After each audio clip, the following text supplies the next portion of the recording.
Armageddon is quickly approaching the Marvel Universe, and to catch up on what's going on and going to be happening in the Red Hulk-led event, here is an in-depth breakdown on the first 10 issues of Chip Zdarsky's Captain America series, which sets everything up for the big event. Let me know in the comments section below what you thought of the series and what you think is going to happen in Armageddon. We've seen some stuff from it, and it looks very wild, very interesting what Red Hulk's getting up to in that event, and yeah, I'm really excited for this, and I hope you like the video. Chip Zdarsky, fresh off his fantastic Batman run, returns to Marvel and another of their iconic heroes with the new Captain America series, which opens in a pretty out there place, 9/11, where a young boy witnesses one of the World Trade Centers toppling down, causing people to flee for their lives as a giant wave of debris, smoke and ash wash through the streets of New York. It's a hell of a way to open a new series of Captain America, and it's Chip's way of broaching death for this kid, specific type of death that is, as the boy writes how he witnesses this. He witnesses a violent death of all of these people, and how it's so much more different than any other type of death, as it changes you, even more so if it's on such a large scale as this. I do like how open Zdarsky is being about what his Cap looks to be about, how witnessing violence like this can radicalize people into thinking they can become killers themselves to stop the violence. Basically, that mindset that some people have where, oh, if I do more violence on these people, that will stop the violence, where that's not the case at all. It's just a continuous cycle of violence, something which we'll see a little bit later on throughout. Zdarsky cools things down slightly from there, as sometime later, Cap is getting a bite to eat at a local diner, listening to the people talk about business going bust, new Stark phone being released, and a cop getting a call about shots fired nearby. Steve is quick to react and finds an officer keeping her partner stable after being shot, learning the shooter took her motorbike and is heading for the newly opened UN building to kill someone. Cap gets a great reveal this moment, since he's been wearing a big trench coat, kind of hiding who he is, kind of trying to remain incognito, and he whips it off, and it's the reveal of the costume and the shield as he grabs the downed officer's motorbike, gives chase. I can just kind of hear the Captain America theme start up as he catches up to the guy. The shooter fires back and Cap's shield saves him from the lead, but gives Cap some knowledge of the guy, finding that he's been military trained. Since the guy keeps Cap at bay with more gunfire, he tries to get above him, launching his bike off one of the parked cars nearby and tosses his shield at the shooter's bike wheels, crippling it. Zdarsky has always done great action sequences, especially when he's paired with a fantastic artist like Valeria Schiti here, who gets to kind of stretch their action muscles here a little bit with some really cool dynamic movement from Cap. And I always love how Zdarsky's action always feels like it's constantly moving. It never, stays in one place too long. It's always flowing really nicely, and it never loses where you are in the environment. You know where everything is and where it's related to everything else, which is something only a seasoned artist probably do, and keep it all like contained and make sense. The shooter ends up spilling off the bike, and that's when Cap clocks the bomb vest the guy is wearing, making him realize that he's made a mistake, as the guy is now running through crowded streets with an explosive strapped to him. Luckily, the bomb didn't go off when the guy hit the pavement, but it means the guy sprints for the UN building just over. Cap manages to catch up to him and makes him stop what he's doing, employing a skill I feel that many writers don't utilize for Cap first foremost, which is his relatability. And yeah, he is this big super soldier, larger than life myth hero, but he's also just a guy from Brooklyn. He's a guy from New York. He's friendly, he's approachable, and that's what Steve employs here, as he knows the guy is a military guy, so he shares his own military history with the guy and kind of bonds with him a little bit over that. The guy doesn't really believe that he once served in World War II, because Cap obviously looks like a, late 20s guy, so it's impossible. And Cap completely knows what he means, as he recognizes this guy thinks everything in the world is impossible for him and nobody cares for him or people like him. And this is a story Cap has dealt with before. Veterans, service people who feel like they're left behind by society after coming back from war. And Cap himself has had a couple of stories exactly like that, where he's tried to become something else after realizing what being a veteran or being a soldier of war has done to him, and what that can be viewed as in the public. There's also the real life sort of meta story there, where like this is something that absolutely happens in society, where veterans often get left behind, pushed away, or they're shunned for their role in the war machine, things that they had no part in, but they get blamed for because they were part of this military industrial complex.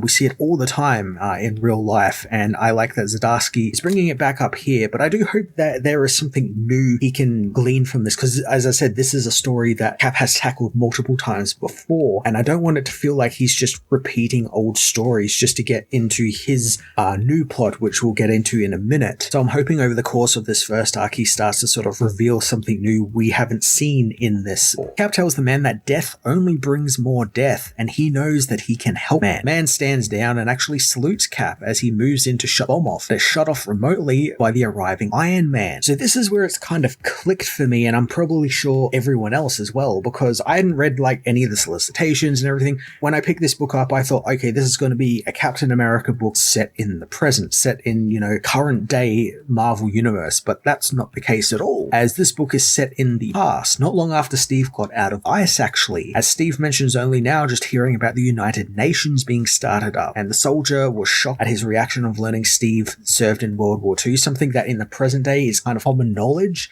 So I like how there was all these little hints here and there that to say that, oh, this isn't actually set in the present, it's set in the past. And I like that it's not dropped on you either in like an opening page that like gives you the like date and time sort of thing that you usually see in comics. Because of that, it kind of feels a bit timeless in that regard. A bit sort of like it could be in any point in the last 20, 30 years. You wouldn't know because this is the Marvel Universe. They've got that sliding timeline. Later on, after the soldier is taken care of, Steve and Iron Man talk about the newly formed United Nations and how it could potentially stop future world wars. Cap, however, doesn't think that everything is so straightforward, thinking that how the soldier felt abandoned by the US and it's made him think about his role. Iron Man gives us our first proper signpost of when this story takes place, as he mentions Steve has been out of the ice for only a week, and he wishes Steve did stuff like fighting terrorists officially with the Avengers, since their benefactor Tony Stark has government connections to give them freedoms others do not have. Steve, however, refuses, since he's already part of a team, US Army, and it's about time he returned to base. I mentioned the sliding timeline Marvel uses, and here it kind of messes with your head a little bit, because it's not like DC where it's like a very clearly set in the present and there is like a past and all that sort of stuff. Everything kind of happens on this sliding scale.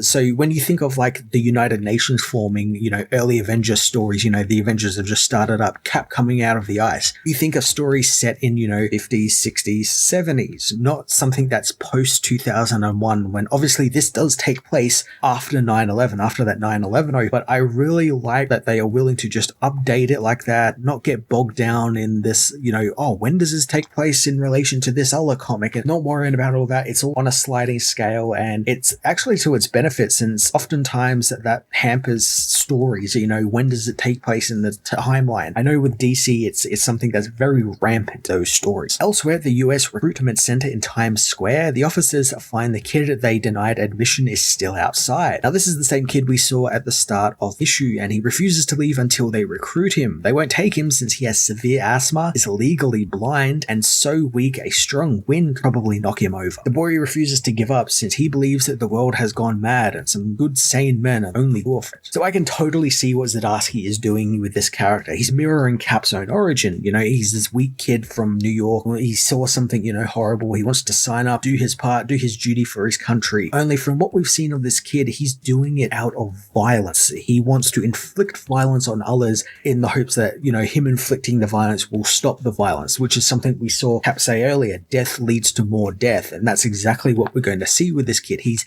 signing up for all of the wrong reasons. It's something which we've seen countless times, especially when it comes to, when this is set, this is going to be the war of Iraq and the war in the Middle East. Lots of people did sign up for the wrong reasons. And I like Zdarsky has made this character, because I don't think this is a character who's a pre-established character. I think they're a new character. His name is David Colton. And I think that's what he's doing with this guy. He's showing like a Captain America who has signed up for all of the wrong reasons. And I'm really intrigued by this story. I can't wait to see what he does with Steve. Meanwhile, is in the Pentagon, where he's put through his paces by the top brass, who still have his doubts that he is actually the real bona fide Steve Rogers. However, they find the science behind him all matches up with Dr. Erskine's notes. This is something I never really thought about, but of course Chip Zdarsky did. The legitimacy of Cap when he came back. Like, of course people wouldn't outrightly believe this man was frozen in ice. He got thawed fought out, and, now he's back, this World War II veteran. People would want, proof that he is who he says he is, and that's something that can't just whip out a card to say that he is, or, as they mentioned here, there was no DNA records back then, so they can't exactly just match his DNA with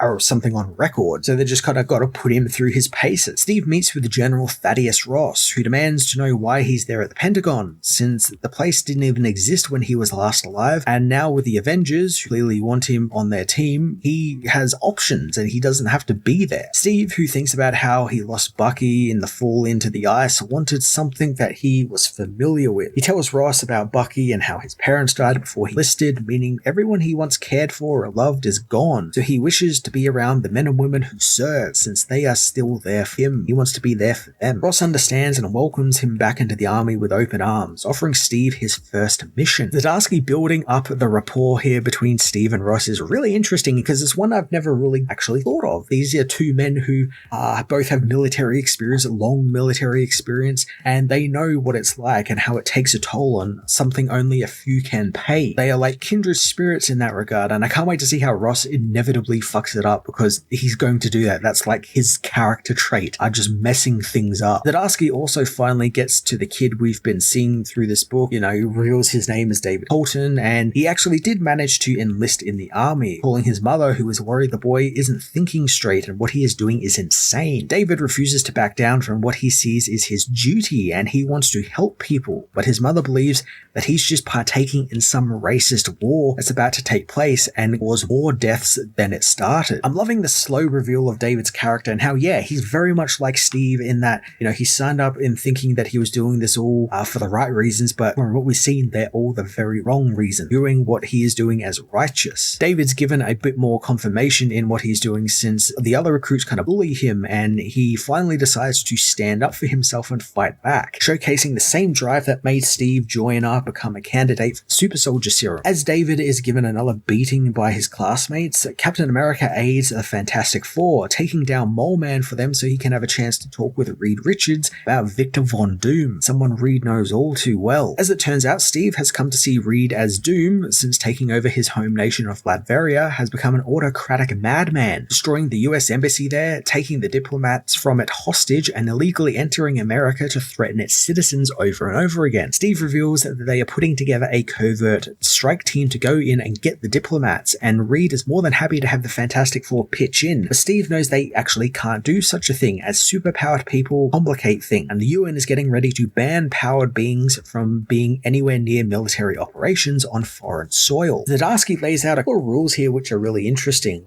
Obviously powered people are banned from the army. That's something we've seen, and something we almost always see is broken by the US government in some way. They've always got some sort of covert team like this team here that Cap is part of in some way. And we also learn how Steve kind of gets around being able to serve, since he is technically a superpowered person, but it's broken down by the fact that he is a World War II veteran, and he had a heroic World War II service, and the fact that other countries won't stop their own super soldier programs now that they know he exists. So he gets classed as an enhanced military asset, not a superpowered person, so he can kind of skirt around those rules and still exist. It's one of those in the weeds sort of things that you never really think of, but I love when writers sit down and every now and then they employ this sort of stuff in comics. It kind of helps build out the world that they are setting up their books. This being a world where heroes have just started beginning to come out into the public zeitgeist, so it's kind of uncharted territory and no one really knows what to do, and it's kind of chaotic. Reed wonders that if he or his family can't be involved, why has Steve come to see him? So Steve reveals that he is there since he just wanted to know the man he is up against, since he thinks this is some weird twist of fate, since technically 2 weeks ago he was fighting Adolf Hitler, but now in this new world he is there to stop the next Hitler before he starts. Reed knows that Victor isn't anything like Hitler, and while he is full of ego and hate, he doesn't hate groups of people. It's hate for himself and for the parents he couldn't save and for anyone who gets in his way. So obviously we know the history Reed Reed and Victor have, and I love that Chip doesn't go into it full detail. Kind of gloss over their like early history, but I like just how Reed talks about Victor here. There's like kind of a sadness to his words, sadness about how their relationship turned out after Victor was scarred, and what became of Victor after that. It's a testament to Zdarsky's great writing style that he's able to convey all of this emotion and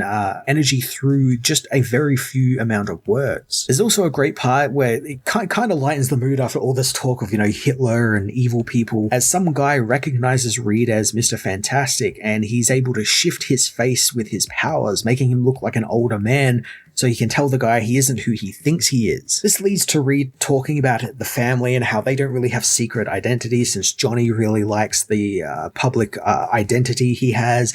Ben can't exactly hide it, and Sue can just turn invisible. And with he himself, Reed, he calls himself Mr. Fantastic because it leads people to think of someone who is much bigger than life. They expect some like larger than life sort of guy out of Mr. Fantastic. So when he's not, out there in the Fantastic Four, he can kind of like shift his face here a little bit there and just kind of disappear and live a life day to day and just a normal guy. Steve immediately picks up on how Doom is the exact opposite, disappearing into his armor and mask, understanding more than most what happens when you add yourself in symbolism, since after a while you become that. Steve asks how he can beat the man, and Reed has an idea on how to shut down his armor, wanting to give it to Steve in order for him to test it out.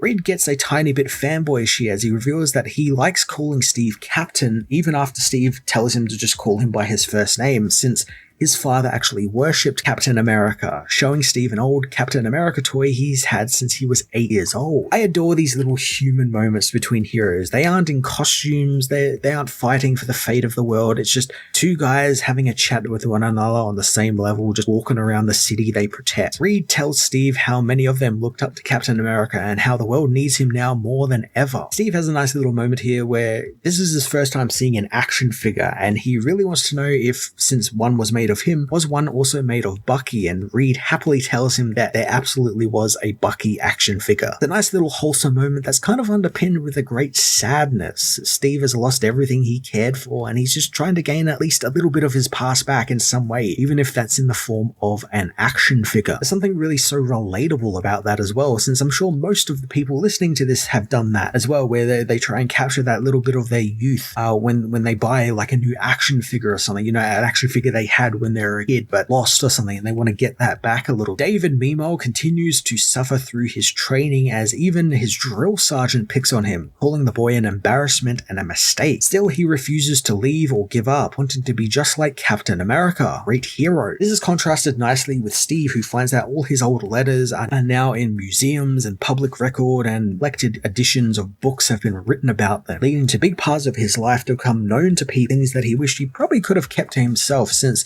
it's strengthened his myth, which makes it hard for him to live up to. I love Zdarsky doing this contrast with Steve being, humble. He doesn't want to be that larger-than-life hero. He just wants to help out. He just wants to be the guy who's there to help. Whereas David wants that fame and glory and attention and to, quote-unquote, to be like Captain America. It's 100% going to end badly for him, since after his beating from his CO, David is hospitalized. An officer comes to see him, taking note how he never stood down from the fight, and that's admirable. The officer offers to cure the kid's asthma, and you can totally see where this is going now. He's going to become a super soldier. He's going to join some sort of program, and they're going to shoot him up with some sort of steroid that's probably going to turn him insane. Not long after, Cap, now donning a fresh new white costume, meets with Ross, tells him that their last spy in Latveria has gone dark, so they need to move in now. Ross briefs Steve on Marius Wolf, leader of the Latverian resistance, who can help them find the hostages they are after. They need to get to him if he is still alive, that is. To do that, Steve is introduced to a new iteration of the Howling Commandos, made up of a man named Chill, Julie Slate, who isn't too pleased a quote-unquote army fossil is on their team, and their newest member, who isn't shown at all but is very clearly David Colton, complete with his very own Captain America shield. It's heavily implied that he's the new century's own Captain America, with the issue even ending on him being present in Baghdad when the statue of Saddam Hussein is toppled. I love not going with the full reveal of who he is. We don't actually get to see his face or anything, and I love that that's totally done on purpose.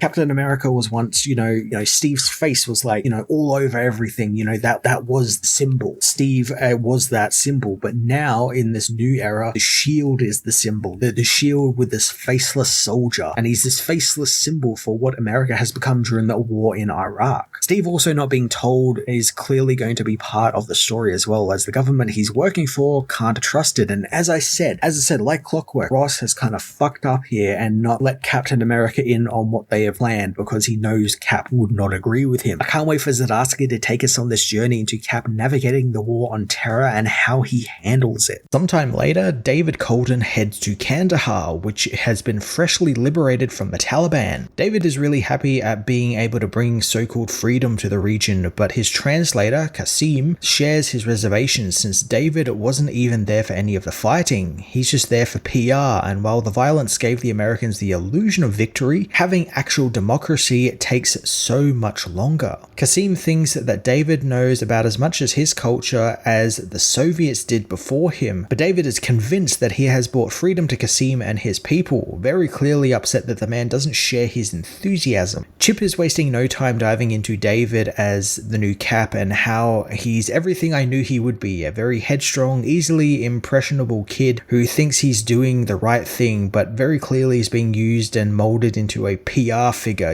It's the Captain America of the early 2000s. He's here to bring the war on terror. It's all just PR nonsense. From what we saw of David last issue, we also know he's got a bit of a dark side in him since he is there for all of the wrong reasons, and that's going to make him butt heads with Steve in the present day storyline, no doubt. I do like that Chip also doesn't just stick with David being in for the wrong reasons as the driving force, and actually has David, via his journal, which is read throughout this entire issue, realize that back then he was still very green and didn't know the real horrors of war. So I like that there is that evolution from the character, being that young, very green soldier, and then realizing later on, oh, that was wrong with me. I should not have done that. It's so much better than the whole evil Captain America, quote unquote, again. In the present, Steve, David, and the Howling Commandos are briefed on their mission into Doomstat, the Latvian capital which Victor Von Doom changed the name of once he took power. Cap can't wait to put Doom in prison, but David reminds him that they are there for an extraction mission, nothing more. Steve is rather frustrated by this since, as he puts it, he went to sleep in a world of chaos, and in his day, if they saw an enemy, then they took them out. David tells him that the world is still in chaos, but there are walls of order spread all throughout the world keeping the chaos in check, and now they are the walls. I'm liking the dynamic of Steve actually being the younger Cap in this situation. Technically he's the older Cap, but also not really. And David being in command of the mission is really quite interesting. Clearly he is having gone through some shit through the war of Afghanistan and Iraq, so I like that we're sort of seeing it from his point of view, where Cap kind of is wrong, where it's like it's not like it was in his day. It's a bit more grayer. It's not as black and white as it was back in the 1940s. The enemies are everywhere. It's not very clear as it was back during World War II. The team leap from the jet and enter Latveria airspace. Contacting General Ross runs on the ground. However, they can't clearly get through to him as Doomstat is blocking communications in and out of the city, so they'll be only able to contact him sporadically. Steve gets a moment where he's got to adapt to the satellites existing, or as he calls them, live movies from space that follow people. I really like when we get stories of Steve fresh out of the ice learning about modern day technology and the culture, and he always takes it in his stride and gets on with it. It's never sort of something that discombobulates him, or at least not for too long. Zdarsky is also relating it through his thoughts on freedom, as Steve doesn't think a camera following people is any sort of freedom. In fact, it's the opposite, and yeah, he's 100% right. David doesn't really help, telling Steve that America watches everything and carries a big stick for anyone who steps out of line, something Steve knows is rather gross. As the team begin to move, they are attacked by Dr. Doom himself, who wants the team to come with him, but they immediately attack Doom. Steve follows Reed's warnings about Doom and takes him down quick with his shield, trying to deploy a device Mr. Fantastic gave him in order to deal with Doom's armor, but before he can, he is caught off guard by a gun to the head. Steve flips the gun-wielding man over as they are surrounded on all sides by the Latverian resistance, who actually own the Doombot that just attacked the Commandos. Steve getting to see how much the world has changed, but also how much has stayed the same, I think strikes the nice balance there, where we aren't just having him exposed to all of this new and strange stuff in the world and he's got to adapt. There's a bit of familiarity to it for him, and he's able to work with that, and that kind of keeps him grounded. Like here,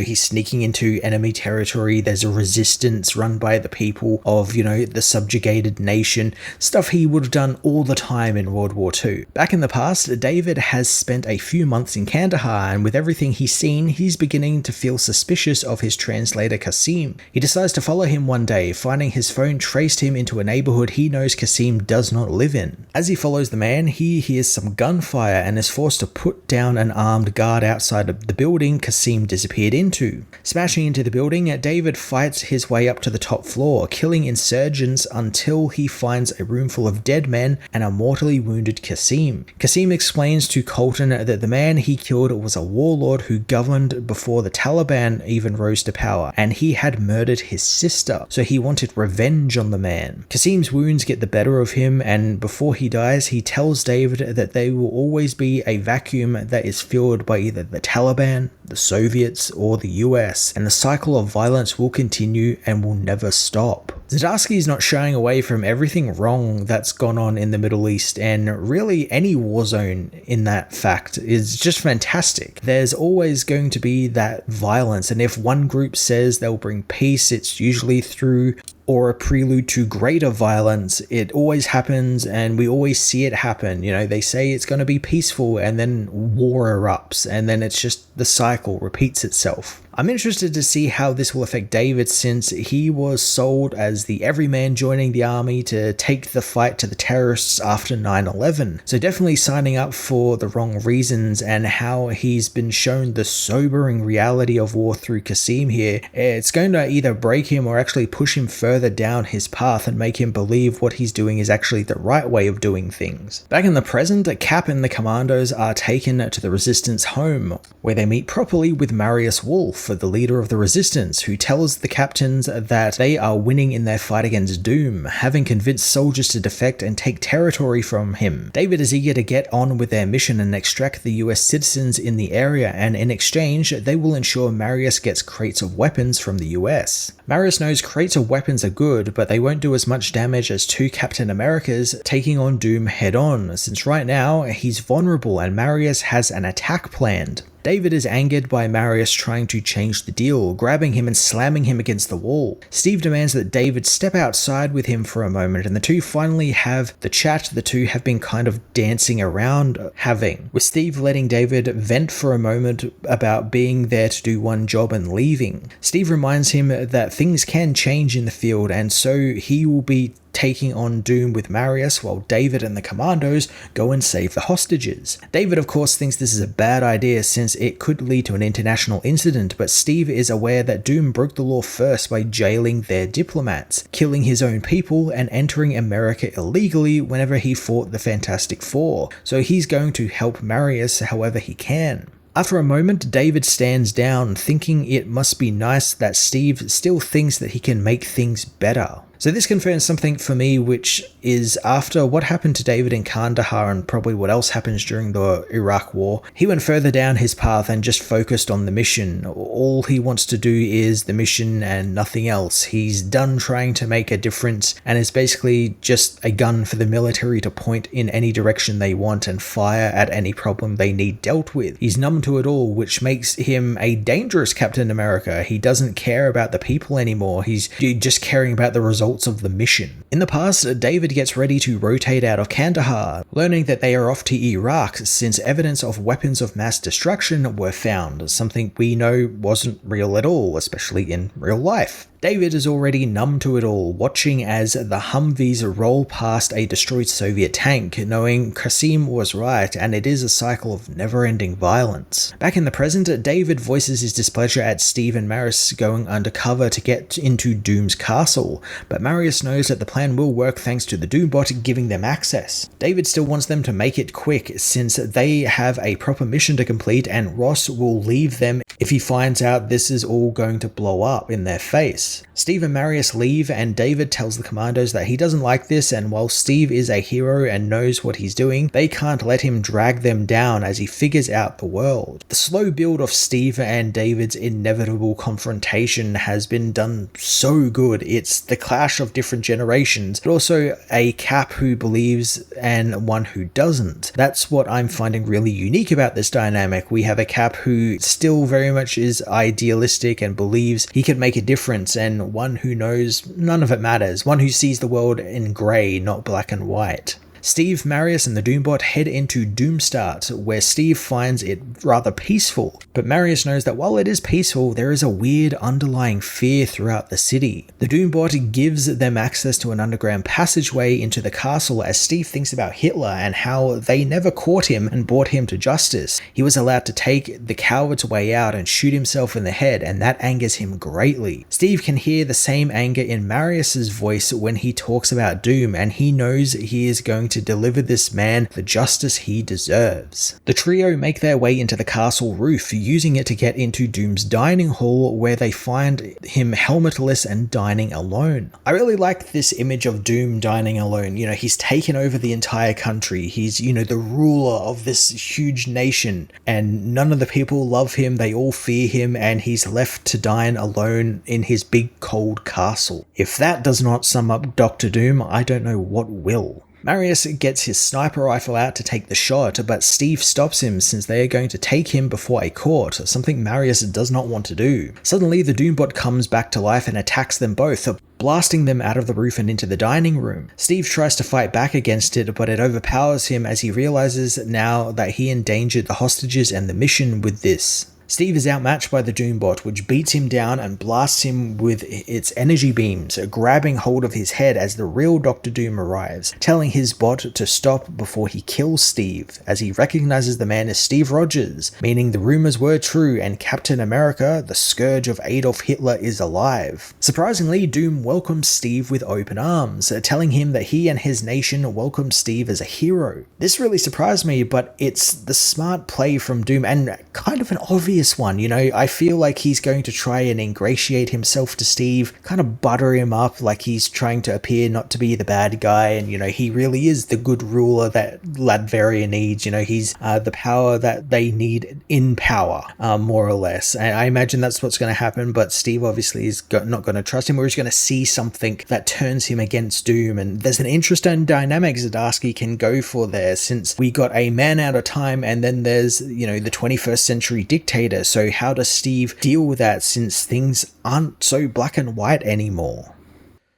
In the past, the newest Captain America, David Colton, arrives in the city of Ramadi, fighting against the Islamic State of Iraq. David's squad ends up arguing over what they are exactly fighting over, since everyone seems to have heard something different, from the state being a front for Al-Qaeda to the war now being over since Saddam is dead. I feel like this is all very real things either Zdarsky has heard firsthand or was told by someone, since, yeah, I'm fairly certain no one, you know, at least in, you know, the general ranks, knew what the fuck was going on during the war in Iraq and what they were doing there. No one really understood anything. Cap gets them to focus as a child he saw earlier runs off from the area. Suddenly, a car comes screeching down the road and blows up as it reaches them, taking out David and his entire squad. In the present, Steve meets with Victor Von Doom for the first time, and Victor is really glad to meet the super soldier as he's a big fan of his exploits and of the science behind him. Steve knows that he's got to buy time for David and the others to get the hostages, so he decides to engage with Doom, wanting Victor to tell him what makes him so different from Hitler.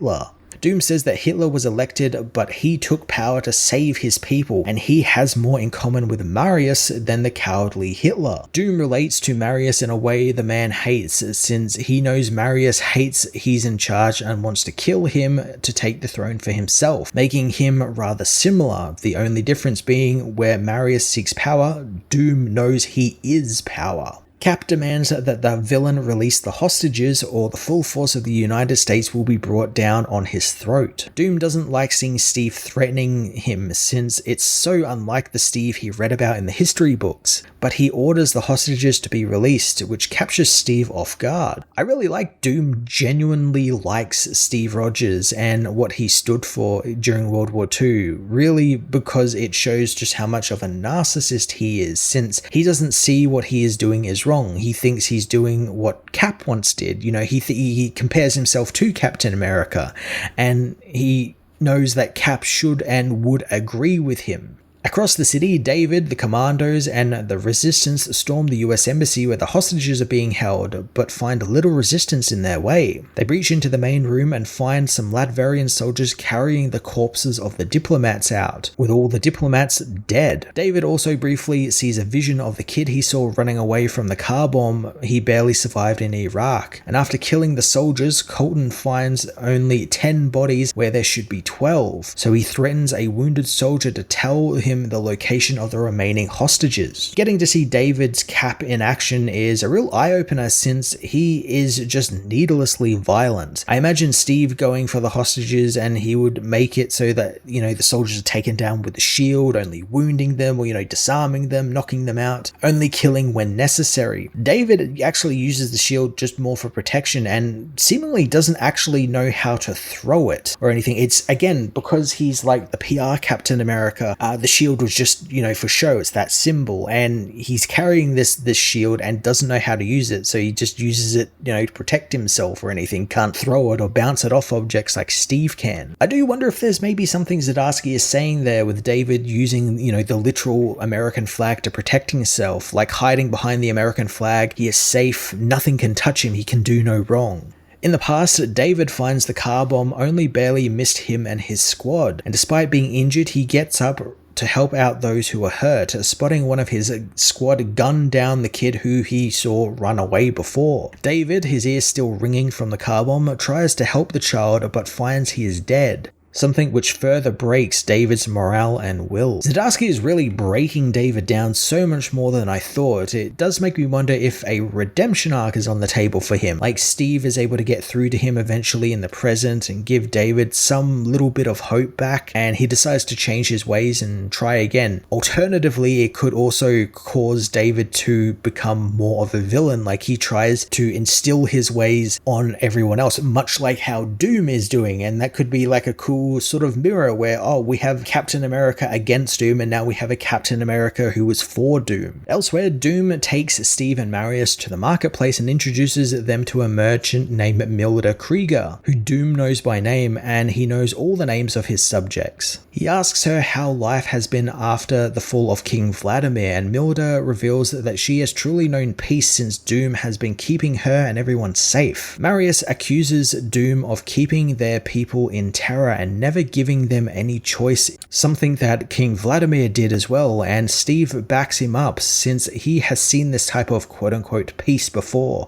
and the price is always way too high. Taking Steve and Marius into the government building, Doom says that he respects Steve's viewpoint but thinks it's wildly outdated. He knows that the Latverians aren't isolationists. They too fought the Germans in both World War I and II, and while his admiration for Steve is at odds with how he's running things, they share similarities since when evil shows up, they must fight it. Steve is shocked to find that Doom's people have created a giant diorama of Captain America and Bucky fighting alongside Latverian resistance fighters during World War II. Seeing the diorama sparks Steve's thoughts of Bucky and what he would do in this situation, wondering if his friend would kill Doom and stop the madness from spreading. Zdarsky digging deep into Doom's admiration for Steve is just so great, since many writers would have just left it at that line he had where he admitted to liking Captain America and, you know, that was was it, and then we get the big fight. But Chip is going into it and explaining why he does, and the shared history Steve has with the Latverian people, during World War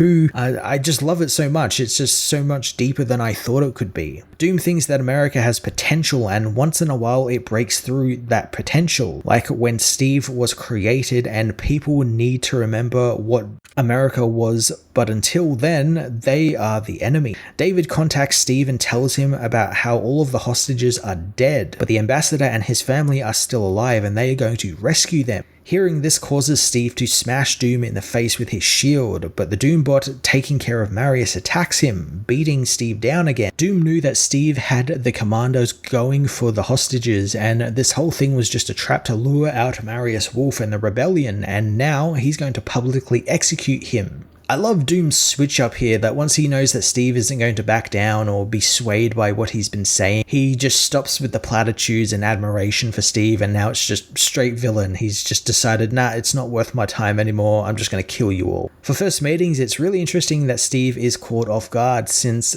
he expected the dude to be the fortified castle and cape and mask wearing villain he just fought during World War II, people like Red Skull and Strucker and all of those bad guys, but I like that Doom is much more manipulative and scheming, and it's just another thing that Steve is thrown off by, since he's so used to that black and white, good guy and bad guy thing. As Doom leaves with Marius, the Doombot attacks Steve again, blowing him back with its missiles into the Captain America diorama. The Doombot throws Cap around a little bit more until he remembers what Reed Richards told him about the robots. Using his knife, he drives it between the robot's neck plates, cutting its head clean off. As Steve readies to go rescue Marius, the robot initiates self-destruct, blowing up the entire museum building. David Mimol has retreated back into his mind, remembering how his unit killed the kid in Iraq, and how the soldier who shot him tries to justify his actions, knowing the fleeing, unarmed kid didn't give him much of a choice. Having witnessed the murder of a child, David finally snaps, attacking his fellow soldier in front of the civilians. I guess this is a thing that ends up breaking David, or at least, the opening salvo to it. He's seen what the American government wanted of him and what it does for others in their countries, and it's broken him. It's not the American dream he was promised. Conversely, Steve is also kind of undergoing something similar, since he's fresh out of the ice, he's still trying to figure everything out, and he's seeing that America is not the country he left. It's definitely changed a bit, and it's got him questioning things as well, and Steve questioning the government, going against the government is an age-old story. There's so many stories have been done about that, and I'm intrigued to see how Zdarsky is going to handle that, especially because we have another Captain America kind of doing the same thing as well. We have like those two extremes, and that's really interesting. After his attack on the fellow soldier, David is hauled in to see his superior, who tells him that all civilian footage of Colton's brutal killing of Lee was confiscated, and they managed to keep it under wraps for now. Furthermore, the US government cannot discharge him due to his status as a super soldier, which costs a massive amount of money to make Colton who he is, so they can't just return him home, since technically now he belongs to the US government and is their property. Man, all of this is just adding to David breaking away from the US military, since he's being told he's not a person, he can never have a normal life because he costs too much to make. It's just all stuff that can break someone down, and Colton has already broken down way too much. Colton's boss clears him for duty, although he's probably going to be on night missions and deep jungle missions for a while now, and before that, he wants David to think about his role as Captain America before picking up the shield again. Back in the present, Dr. Doom holds a public execution for Marius Wolf and several members of the Resistance in the middle of Doomstart, telling his people that the rebels want to deny them their peace and prosperity he provided, all because they want democracy and a just government. Just as Doom prepares to order Wolf's death, Captain America suddenly intervenes, throwing his shield at Wolf's executioner and knocking him down. Doom selling this guy who was trying to rescue his people as some mass murdering fascist is just kind of classic Doom playbook stuff. He's flat out lying to the masses and twisting truths in order to suit his own agenda. And I'm sure the story, the cycle of violence which Zdarsky has been playing with through David and his time in Iraq, and now we're in Doomstart, I'm sure there's going to be a power vacuum and Marius is going to become a villain, or very very much like a ruler he would once despise. Actually, I'm fairly certain that is actually going to happen. It's a bit too obvious. As Doom's men get ready to kill Marius, they are taken down by Captain America's shield, which was thrown by Steve, now wearing his classic costume, which he stole from Doom's museum. Steve tells Doom that while he still breathes, no one else will die. David contacts Steve, telling him the soldiers have the commandos pinned down and they can't get the hostages from the embassy. David is asked about using his shield, but he can't since he doesn't know how to and how to bounce it. This is another thing about David, that, he was all, as I said before, it was all pure PR. The image of, Captain America taking down terrorists days after 9/11. That's like a very powerful image, and that's all he was used for. He didn't get any of the actual training. The commandos eventually manage to get through the soldiers and into the building as Steve battles not just Doom, but two of his Doombots, finding it all a bit too much for him and he needs to come up with a plan quickly. At the same time, David finds Terry, the ambassador, and his daughter Ainsley, but as he tries to calm them down and rescue them, Chill kills Terry, stabbing him in the gut as she cites that these were her orders since they weren't there to rescue them. They were there to ensure that Terry never talks since the US actually backed Doom's overthrow of King Vladimir, only after which Doom betrayed the US. Hence why they're there to mop up everything he did. Add this to the very long list of things the US government has done to David since now they are actively betraying and lying to him. And again, like I said, they're using him as a tool, not as a person. And they're doing this knowing full well that, he is owned by them, so he can't really do anything. Again, David flies into a rage and kills Chill with his shield, saving Ainsley from the assassin. But Slate comes for the girl, telling David that while they are monsters who get the job done. Steve, meanwhile, is overwhelmed by Doom and his Doombots, so he tries to goad Doom into a fight without the robots by reminding him how he looked up to Captain America as a symbol, and therefore Doom, being the symbol of Latveria, should not let his robots do the fighting for him. Steve almost immediately realizes that Doom's weakness is ego, and I love that. He would have seen it so many times with villains during World War II, Zemo, Strucker, Red Skull, whoever else. That was usually their downfall, their arrogance or their narcissism. Doom takes the bait and fights the hero one-on-one to the death as David battles Slate, who is disappointed in David turning his back on their mission, since they are there for the big picture of all of this, and he needs to start acting like it. Slade spots Ainsley and takes off after the child as Doom tries to get a rise out of Cap, telling him that he's an antique of the last century, while Doom is the now. Thanks to being angered by Steve's goads, Doom blasts the hero erratically, with some of his blasts hitting nearby citizens. Steve takes immediate action and rescues some of the people from the rubble one of the blasts brings down on them, but it's too late as they are already dead. If ego was Doom's weakness, thinking of others and having empathy is Steve's. As Doom knows, now Steve will help the people and he can use them as shields and cannon fodder to distract Steve and escape. Doom isn't impressed with Steve's theatrics since he mourns the loss of an innocent man, grabbing the hero and telling him the man wasn't even American. As Steve is tossed around by Doom, David catches back up with Slate, and in order to take the assassin down before he kills the girl, he tosses the shield at the assassin. Doom tells Steve that he cares for his country, not the people, and they should all be willing to sacrifice themselves for the greater good of Latveria, something that he believes Steve should understand. I do like that there is a bit here where Doom still is trying to make Steve understand his way of doing things and how his way of doing things is not so dissimilar from how America handles things. And this is where it goes back to like what I was saying, where Steve believes everything is black and white, good guy, bad guy. It's not shades of grey, which it is now in the modern times. Because back then, America was not like that. At least for Steve, it wasn't. So I like that, he's fighting an enemy who is, sort of a modern equivalent. Doom is just being a bit more open about how he goes about dealing with things, where America kind of sidesteps it and kind of acts as like they're helping everyone. As Doom strangles Steve, the hero manages to attach the device that Reed gave him to disable Doom's armor, allowing him to beat the villain down like he is nothing and rip Doom's mask off, exposing his true face to his own people, who after seeing what Doom has done, turn on him, hurling rocks and debris at him. I'm glad this all came down to Doom Doom's own vanity, and how that was kind of ultimately how he was defeated. Leaving his face in darkness is good too, and while I do like, zombie face Doom, Doom who's very heavily scarred, I always really like the iterations where his face is kind of somewhat normal and maybe he has like some type of scarring or like a birthmark or something, something that's kind of normal for someone to have. But because Doom has so much vanity in himself and so much ego,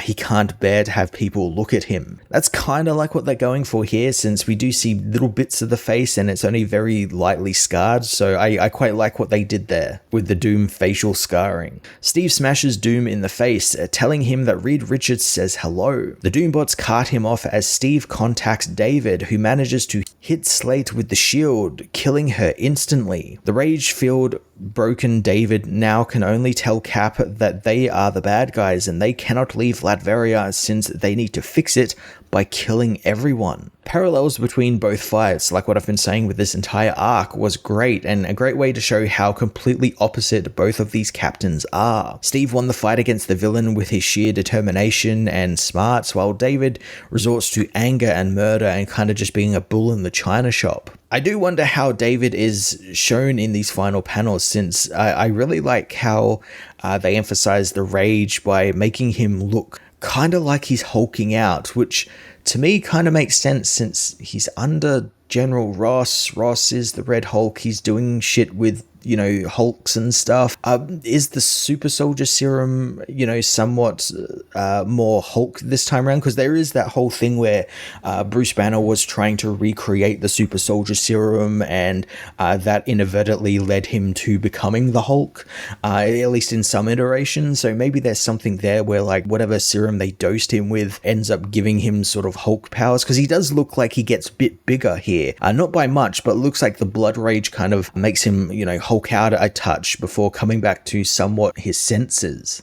In the past, after his tour in Iraq, David is allowed to come home to see his mother for a while, meeting her out front of the house and hugging her tight. In the present, Steve doesn't understand what David is telling him about killing the soldiers and giving the people of Latveria the future they deserve. Steve stops a nearby soldier from killing an old lady, not yelling or attacking the man, but instead telling him the moment he turns his gun on his own people, he should be ready for what follows. He tells the men to run, and since Doom is no longer in charge, they do. Steve then frees Marius, asking where the barracks are since he believes David is going to kill someone there. In a bit of a twist, Marius wants David to actually do it since these soldiers deserve it for turning on their brothers and sisters, something Steve does not agree with. But knowing how Marius feels, if an American murders a Latverian unprovoked, it's going to set off alarms worldwide, and they cannot allow that to happen. I love when Steve does stuff like this. It's so Superman coded, just wanting to talk things out, help where he can, and not use violence to stop problems despite it being so easy to do. He wants to break that violence cycle. We've seen David use the violence as the easy way out, and we're seeing Marius starting to do it too. Again, like what I said, Marius is going to become bad guy. He's on that path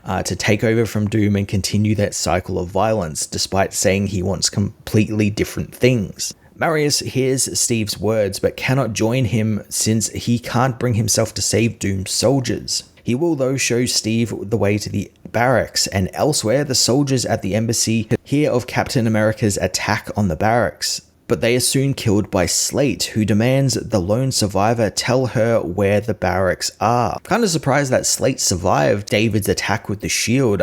She's very clearly beaten and everything, but damn, I'm surprised she survived. Back in the past, David tells his mother about his tour in Iraq and Afghanistan, revealing that she isn't protesting the war anymore since back when David joined up, she had an anger, but it's dulled over the years. Even David's mother is kind of mirroring his story about how she, had this drive to fight and protest the war, and she's just begun seeing that it's useless. No matter what I do, it's just gonna keep happening. So she just goes on with her life, kind of like how David has just figured out what's going on with the America and how it's not what he signed up for, and he's just kind of got to go along with it. David can relate to her since he believed that he was doing some good and bringing democracy to a country in peril. David breaks down crying, knowing that he failed in his promise, and while the pain for him is dull, it's all he has now. Zdarsky is just writing the hell out of David, really making him a sympathetic character, one I would hesitate to even call a villain, since everything he's done so far has had reasoning behind it, and you can completely understand why he has done these things. The government just ground him down to nothing, and this sequence here where he talks about being numb to all of this pain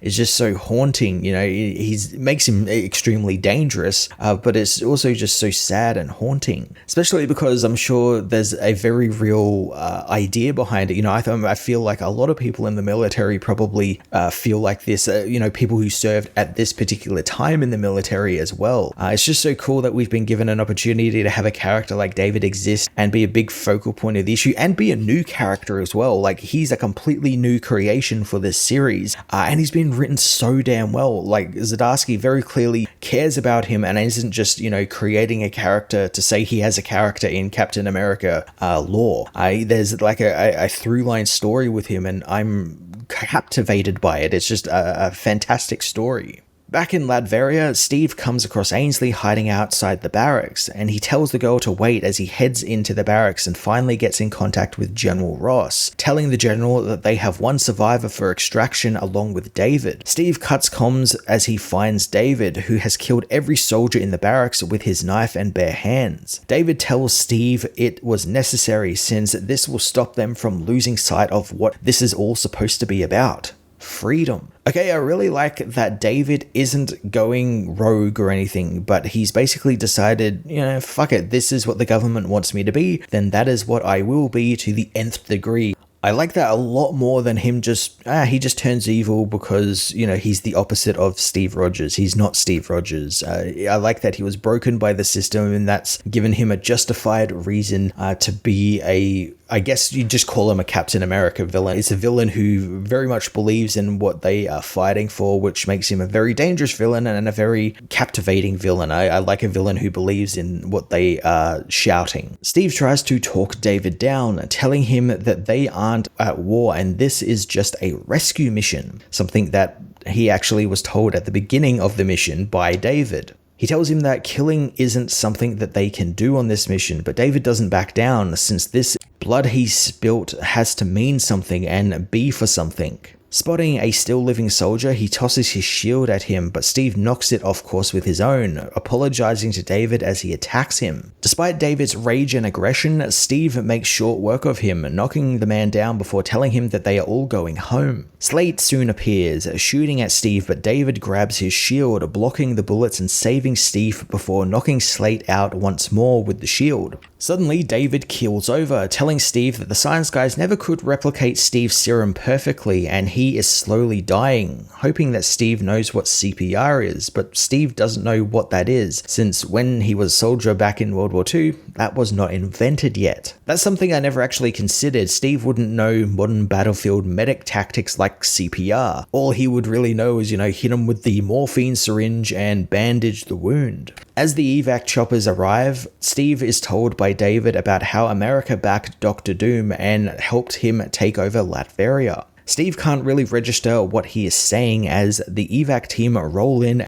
and David tells him that if he doesn't survive this, he needs Steve to tell his mother that it was all worth it. In the past, David's mother gets ready to visit the market with him, but she finds her son is long gone. In the kitchen, she finds David's journal, the same one we've actually been seeing excerpts of throughout the issue, which detail how he was a killer and he can't change that about himself. So instead, he's going to make it mean something. 1 month later, Steve is taken to see General Ross in handcuffs, and Ross demands the cuffs be taken off, since while Steve did desert them during the mission, he came back, which means something. Ross is interested where Steve went during the evac, as he just up and disappeared into the forests around Doombot. Steve reveals that he went for a walk, needing to clear his head and see the world he woke up in and ask the people of the world a question. Is America still worth fighting for? Steve learned that most said no, and he began agreeing with them, since America is far from perfect and that hasn't changed. But that is what America is about, striving for perfection. I kind of wish we got to see Steve's little trip around the world and him meeting with other people to find out what America has become in his absence. I like he's trying to see both sides of the story and realize that he needs to curb the idea that because he's Captain America, he is all for America 100% of the time, when he very clearly isn't. He is for everyone, since that's what the American dream is. It's for everyone, and it's that strive to be together. Steve even says as much to Ross as he makes him aware that he knows Doom was supported by the US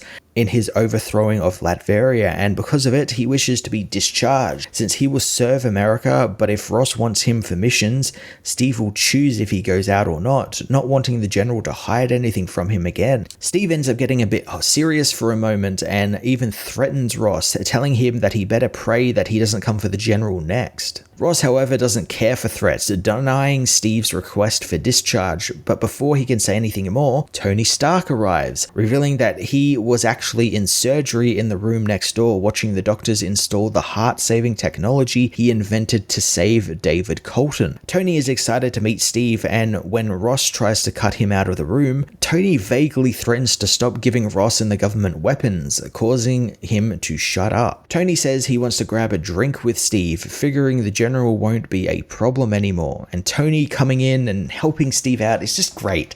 It's technically their first time meeting. Tony did meet Steve before, but as Iron Man, and at this point in the timeline, they are still doing the whole Tony Stark Iron Man secret identity thing, which I really think they need to bring back. I think that's such a cool idea. I think it's kind of a missed opportunity for Steve not to have that, and at least some really fun stuff. But I like that they use that here to great effect, where Steve doesn't know who Tony is. He thinks Tony's just some like billionaire backer of the Avengers, not actually Iron Man, and I kind of like that he had the technology to save David's heart. That's really cool. I wonder if that's going to change anything about David in terms of how his super soldier serum works, whether it can work better now because he has what I assume is an artificial heart now, so it might not give out as easy. Later, after their drink, Steve arrives at Avengers Mansion, met by Iron Man, who is there to show Steve around as he has decided to become an Avenger.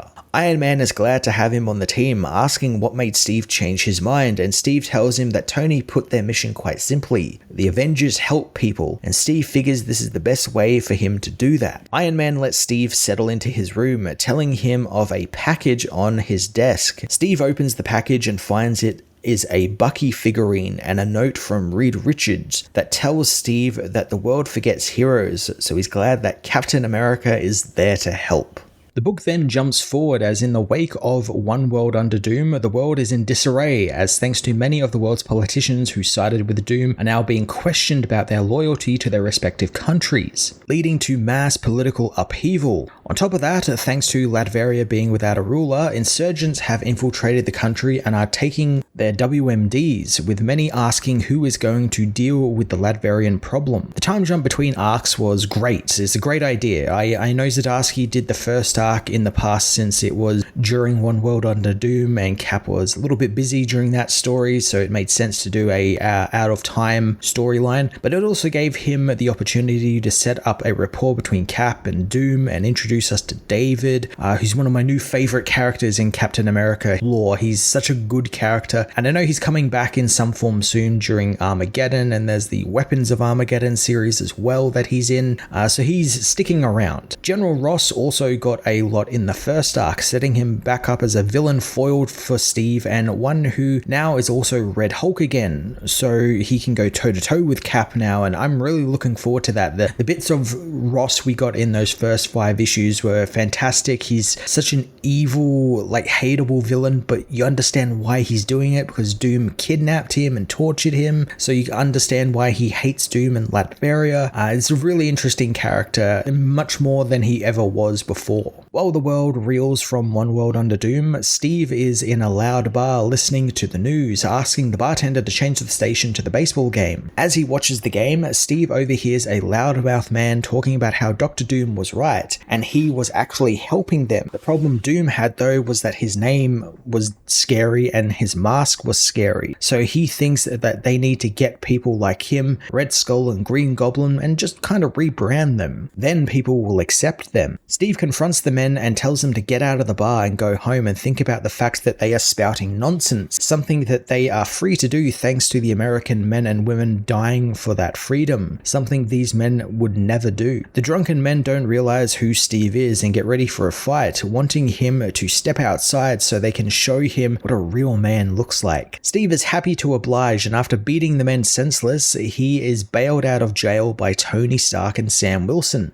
I do like we didn't get to see the fight, just the aftermath, which, implies that Steve gave himself up to the cops after he beat these men senseless and, knocked some sense into them, I guess. And it feels like such a Captain America thing to do, like he knew he was, kind of wrong in what he did, so he gave himself up to the cops and spent some time in jail. After Tony pays the bail, the three friends head out for a walk, trying to figure out what's going on with Steve, who feigns that he thought the men were planning a coup. Tony actually knows the men could have been, as one of them, Jake Manford, is a lobbyist for Roxxon and visited the leader in prison 3 times in the last 2 weeks, so it's a very real possibility he was actually planning a coup. Steve can see that Tony has been thinking about all of this for a long while now, noting that he knows he hasn't been sleeping thanks to the chaos going on in the wake of Doom's disappearance. Tony thinks that they should have seen people siding with Doom coming from a mile off, so they need to find the cracks before they split wide open and cause more trouble. Sam reveals that before coming to get Steve, he was actually on his way to see the situation in Latveria and how the UN thinks that they have gotten too far out of control, where even the Avengers intervening wouldn't help. Not that they could if they wanted to, since the Superhuman Borders Act was ratified and it won't allow superpowered people to enter countries uninvited. I'm really enjoying the change of gear here for this arc and dealing with the fallout from One World Under Doom, an event I really enjoyed and one that looks like is going to have long-lasting effects, since they are also tying it into Armageddon as well, with Doom going missing and kind of leaving power vacuums. Ross is getting involved. All this stuff that was built up in this book is also affecting what's happening in Armageddon. Sam reveals that while heroes can't get in, there is a program starting up headlined by the US which is human-based, meaning they will allow enhanced soldiers like Steve, but not people like Sam or Tony, since both of those use either advanced technology, or in Sam's case, are able to telepathically talk to birds, meaning he technically has a superpower. Steve doesn't know if he can do it, since he doesn't think he's the right headspace to go back to Latveria, with what happened in One World Under Doom and in the previous arc. After a little convincing from Sam and Tony, Steve decides to take the meeting and soon finds it's being set up by Nick Fury Jr. and S.H.I.E.L.D. S.H.I.E.L.D. coming back after so many false starts or rug pulls feels right. It's about fucking time it's come back. And I know Zdarsky has some big plans for it, the organization, from this book and into Armageddon. So I'm hoping that this is something that actually sticks and S.H.I.E.L.D. finally makes a comeback and becomes a regular fixture in comics again. Steve knows all too well that S.H.I.E.L.D. never lasts, but Nick is adamant that this time is different, since he's keeping everything smaller and mission-orientated. He introduces Steve to Trevor Tamblyn, his right-hand man, as he tells Steve that he's bringing in the best of the best, since he doesn't want soldiers with allegiances muddying the waters. Fury reveals that Latveria's civil war is a real mess right now, as a man named Salvation, the leader of True Latveria, took power the moment Doom was defeated. So as I'm doing these videos, I'm not looking ahead in the series, so I'm fairly certain this is Marius Wolf. It makes too much sense with how his story was going in that previous arc, with him being involved with Doom and Doom mentioning how he was just part of the cycle of violence and what we'd seen with David. So it's going to be Marius. He's going to be changed and he's going to become the thing he hated the most. It's kind of a classic trope and one I really like. I really like when, the hero becomes the villain in the story. Opposing Salvation are Mara and Melor Sandu, 2 siblings who run the Latveria Liberators and have been committing acts of terror across Doomstart. It's not all death and war though, as a woman named Alina is also running the Homeland Party, a more peaceful group, although Fury knows that she is also stoking the fires of the Civil War. I really do like that Fury's briefing here really illustrates Doom's point. When, no one is in charge, there is a vacuum, everyone's vying for that power, and it leads to these, where there's like 3 warring factions who essentially want the same thing. They're going about getting it in different ways, and it's those different ways that we keep seeing, where one will say that they're peaceful and they don't want any war, and then they take power and then they become dictators. We see it all the time, and I like that Zdarsky is showing that here and kind of illustrating it very plainly for if anyone doesn't understand that, this is just going to be a cycle. On top of all of the factions, Fury tells Steve about the ballistic missiles that were given to Latveria 3 years ago, and he wants to go into the country and take back them before they can be outfitted as nuclear weapons. Steve isn't buying any of Nick and Trevor's platitudes, and he knows that he's being used and will not be allowed to be used, let alone again in Latveria.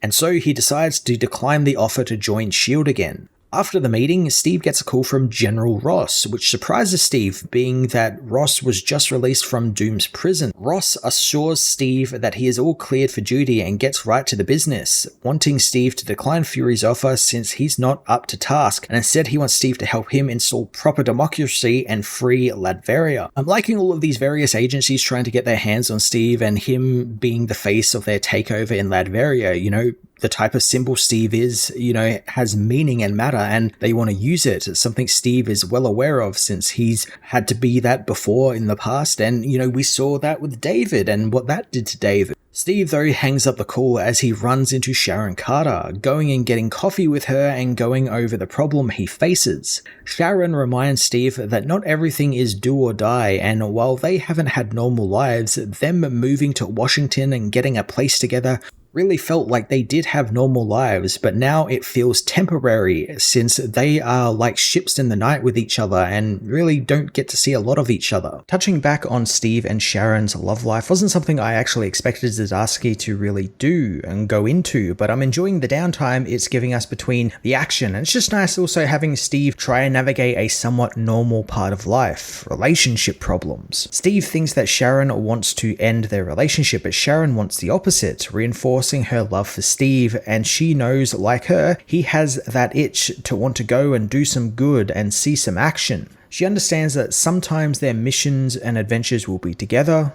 sometimes they'll be apart, and there's no shaming in that at all. Steve professes his love for Sharon as she tells him to go and save the world again. General Ross, meanwhile, undergoes a blast of radiation, which reawakens the Red Hulk inside of him, which cannot be a good thing at all. Him becoming Red Hulk again definitely spells trouble for Steve. 2 weeks later, Steve is busy training Nick Fury Jr.'s team, telling the knife-wielding assassin Castlemore he talks too much as the young hero is taken down by Steve. Joe Ramos, a fellow S.H.I.E.L.D. agent and assassin with a shield like Cap's, knows that this is just friendly sparring, but doesn't think that he can fight Captain America, his hero. Ramos's words are but a distraction as Red Widow takes Steve down from behind. Red Widow being here piqued my interest since the last time we saw her, I believe, was in Jason Aaron's Avengers, or at least that's the last time I saw her. And she was totally a bad guy in that, betraying everyone and anyone she could see. I know we never learned her identity, so I wonder if that's on the table here or whether they're going to keep it a secret. I'd prefer if they kept it a secret because I kind of like that about the villain, hero, anti-hero, whatever you want to call her. No one really knows who she is. Steve also being completely distrusting of her is great too. He knew her from the Avengers run and what she's done, so I can see some conflict arising from that because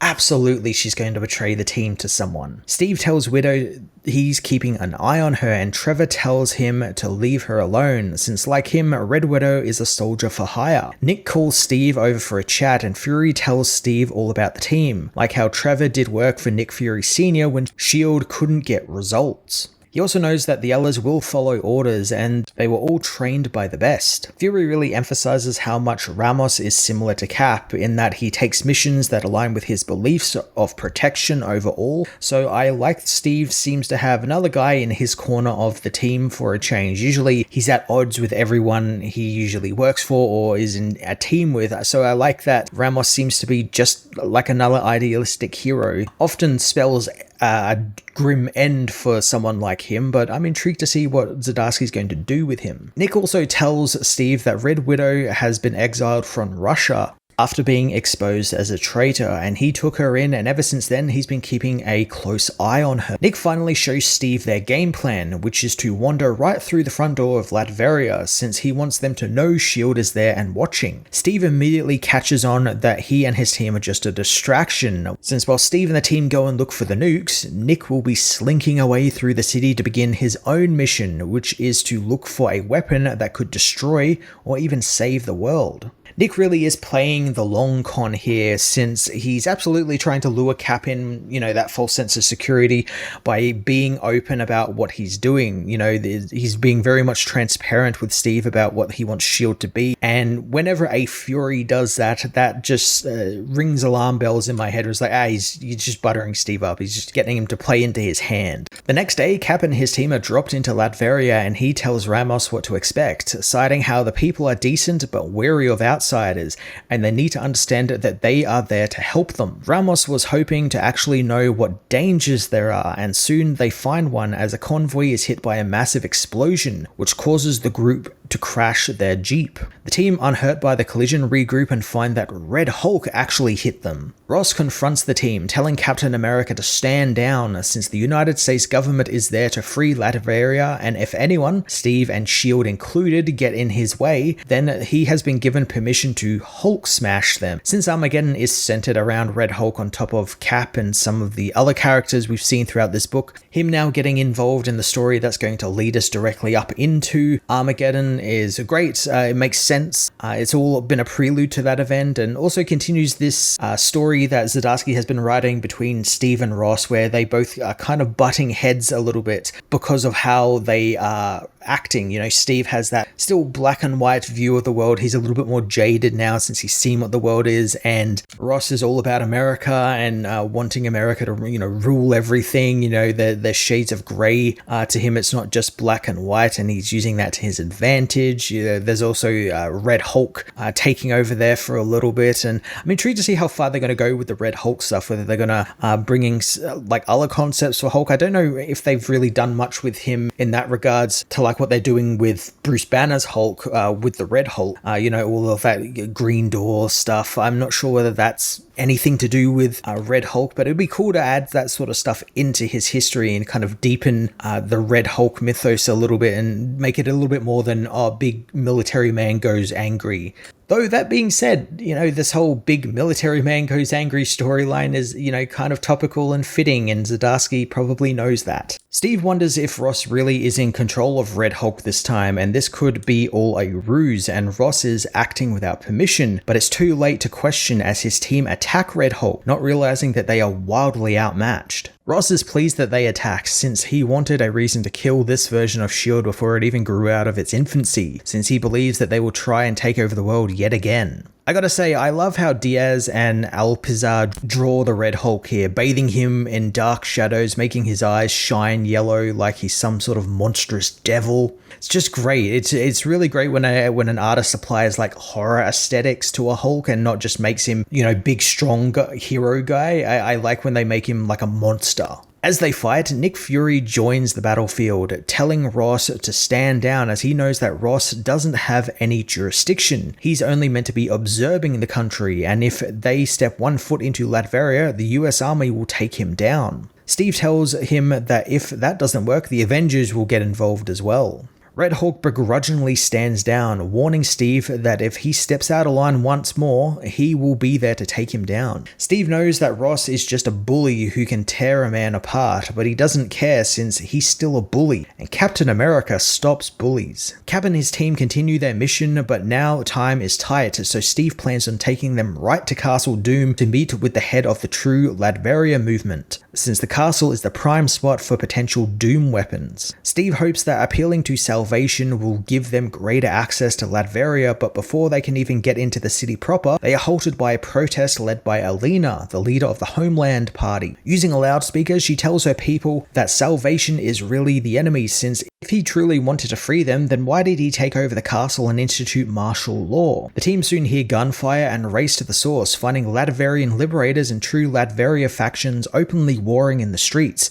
causing people to panic. Captain America immediately jumps into action, shielding a woman from the gunfire as the new SHIELD team take out the sniper and several of the soldiers, something Steve is unhappy with since he wanted no casualties. Getting to see the new SHIELD team in action and how effective they are is great. The idea of it being a smaller, more leaner, agile group makes sense, especially after the whole, Secret Empire coming back after that. Nothing ever really working because they try too big for too long. It's such a small group now. It makes sense for it to be able to work a bit better. Also makes sense if Fury's whole deal is to send them into turbulent nations and overthrow powers in charge, help those in charge. You got to be fast and quiet. Cap watches as an old man is wounded by gunfire, so he races to shield him as one of the soldiers claims the liberation is finally here for Latveria. The soldier is promptly shot in the head by the masked man known as Salvation, who demands Captain America stand down as his people were the ones being attacked. Salvation reveals who he is, and like I guessed a couple of issues ago, it's Marius Wolf, Steve's friend from his previous mission to Latveria. Marius claims that they have won Latveria back, wanting to get Steve's team back into the castle so they can do their jobs. So Salvation being Marius was kind of obvious, as it's the story Zdarsky has been telling with him and most of these characters. That young idealistic person joins up with the war and just gets ground down by everything they see and witness, to the point where they basically start doing the thing that they were trying to fight against. And it's that cycle of violence and oppression, which we saw with Doom and, who was the leader before Doom and so on and so forth. And we saw that echoed as well between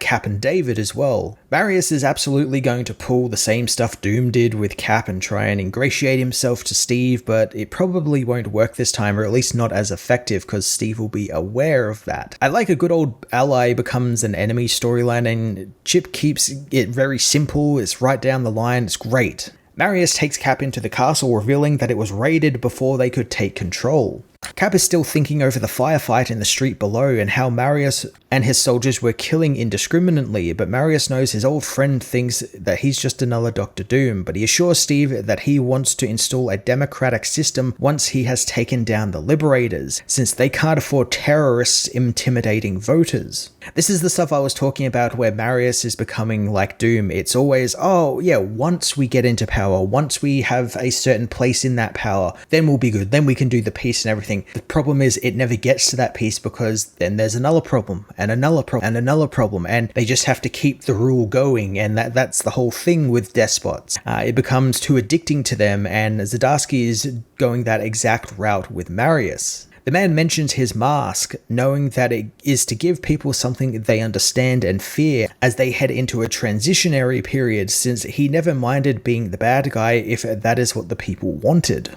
Marius makes it known that this is a war for Latveria, and S.H.I.E.L.D. is just there because he wants Latveria to be part of the world, but wants Steve to know that he's not Latverian, so if he tries to impose his ways on Marius's people, then they will be removed from the country by force. As Marius leaves, Castlemore wants a word with Cap, telling him that he knows this guy is exactly like Doom, thinking they need to quell the drama between Fury and Ross by making sure Marius suffers an accident of sorts. Steve reminds him of their objectives and how they need to protect civilians and search for weapons, but Castlemore knows that stopping a bullet like Salvation before it can hit an innocent should be their priority, and he thought Cap actually cared about the people. I like that this is the conflict being brought up between Cap and the S.H.I.E.L.D. guys. It's not like who's the better hero type stuff. It's, not measuring dicks, so to speak, but arguing over how to protect people and what is the more effective way. I also really like the new S.H.I.E.L.D. guys so far. Zdarsky's given them just enough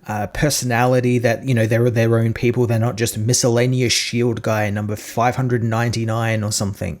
Like we got Castlemore, who seems to be, the assassin, Ramos, who's like the Captain America fanboy, Trevor, who's like the seasoned vet, Red Widow, the traitor. They all have their own personalities and feel like individual characters. Cap reminds Castlemore that he is in charge as Fury contacts Steve, telling him that he knows the location of a warhead in the north end of the city, wanting Steve's team to focus up and head there. Steve agrees to move on as he begins thinking about the mission slowly spiraling out of his control, which makes him think of home and Sharon and peace. The team get ready to head out to the abandoned farm Fury sent the info on, but Steve decides to let the team go ahead of him since he needs to see something first. Trevor knows that he's about to go on some sort of covert mission of sorts, letting Steve leave and go deeper into the city so he can be with the people, wanting to see how they are living and surviving. Steve tried this with Doom, wanting to go and see what the people are like under his rule, and immediately picked up on just how fake it was all and how there was that air of death and like fear. And I like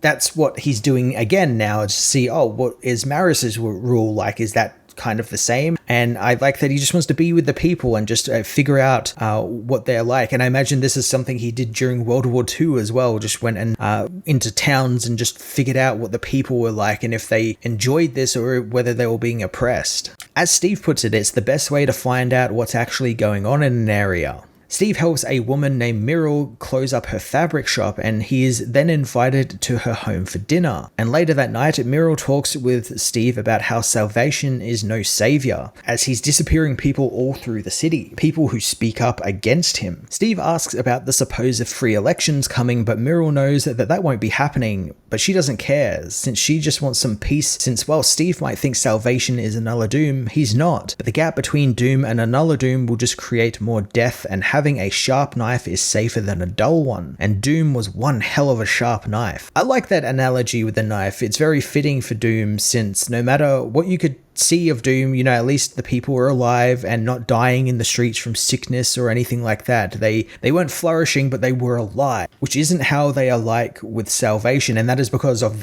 the power vacuum, the three different factions going at each other, because there's no true ruler. Whereas when there was Doom, there was none of this sort of stuff in the streets. Steve asks about the other groups, but Myrtle knows that the Liberators are too accustomed to violence, and while she knows they fight for the people, they are being poisoned by that violence.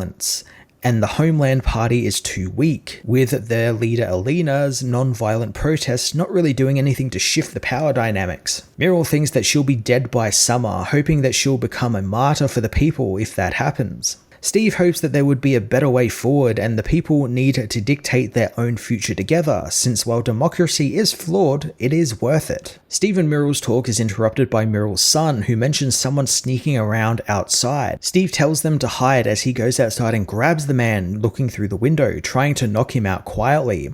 However, Steve is suddenly attacked by another hooded being, who he's able to throw off easily, but before he can punch them in the face, the being reveals that they come in peace, apologizing for following him. Steve recognizes the woman is Alina, leader of the Homeland Party, but Alina reveals that that's not all she is, as her name is Alina Von Doom, and Steve is going to need her to save Latveria. So more of the Von Dooms making an appearance makes a lot of sense. They would definitely be vying for control of Victor's rule, claiming that they are the rightful heir and whatnot. I'm surprised, more aren't turning up, and hey, maybe more might turn up in this arc too. Over in the White House, General Ross screams at the Secretary of State, demanding an audience with the President, but he is too busy to deal with Ross. The General threatens the Secretary of State, his eyes glowing red with his Hulk power, but the show of force doesn't scare the man, who knows that Doom tortured Ross and he's made his mission in Latveria too personal, so therefore he is being reassigned. Ross getting to feel the other end of the stick for a change is interesting. Usually he would be the one doing this to a subordinate, kinda like what happened with David Colton. He's now feeling let down by his own government, and that's going to lead to him going rogue across Armageddon and the end of this arc and being the threat for the heroes to battle. I kind of like that he's kind of been taken down a peg, but then also you kind of understand why he's doing what he's doing, because as the guy mentions, he was tortured by Doom and feels like he is owed some sort of revenge. Back in Latveria, Cap is taken by Alina Von Doom into the underground tunnels, told by the woman that she is Victor's cousin, revealing that she had thought about using using her last name to push for peace, but the pain people have just seeing that name would be too much for her to handle. She asks how Steve would react if another man named Hitler rose to power on a peace platform, and Steve gets the idea she's going for, but hiding it isn't the way forward. Alina reveals that she is taking Steve to see some people who might be able to help him in his mission. I like Alina is refusing to use the Doom name and trying to capitalize on it. Her Hitler reasoning is a great way to frame it. Like, yeah, it's caused so much pain and death and destruction. It's kind of a tainted name, and even if she tried to repair its reputation, then it's going to be a long battle, and it's not worth that fight when she has so many other fights on her hands. Taking a break in the tunnel, Alina knows that Salvation presents himself as a man of democracy, and so she speaks of democracy and peace, and in return, his people try and kill her. She shows Steve the scars she received from one of Salvation's people attacking her, but she won't stop talking and speaking out about what Salvation is doing in the country. Steve wants her to stay alive and not become some martyr, since the world has too many of them already and maybe she needs to just fight. Alina refuses to and finds it a privilege and pain not to fight, and she fills that role so men like Steve can fill the role of a warrior. The SHIELD team meanwhile locate a silo filled with ICBMs, but Ramos knows these aren't the WMDs they're looking for, they are just the delivery system. Castlemore asks what Red Widow believes, and she knows that Doom wouldn't nuke the world, since why would he rule over an irradiated wasteland, which surprises Castlemore since she is so articulate. Widow tells him that she is whatever her client needs her to be, and both agents begin to start bonding about how they operate in combat, as Trevor wants to move on to the next target. Ramos goes to contact Cap, but finds his comms are blocked since Cap is busy hanging out in the tunnels underground, telling Alina while he does make the idea of America his life, it's so large and it hurts to think about sometimes, and it makes him incredibly lonely. Steve soon meets with the other freedom fighters Alina wanted him to meet, ones he recognizes as the men and women who were shooting unarmed civilians in the market square. Alina introduces them as Melo and Mara Sandu, the leaders of the Latverian liberators, and they are there to talk with them about a plan. Cap's description of the American dream and what the American dream is to him was interesting, and it's one Zdarsky has been playing with across this entire series. A Cap who's come out of the ice into a world that's no longer his own and no longer black and white, and how that also applies to the American dream now. It's not what he thought it was or isn't anymore. It's evolved and changed,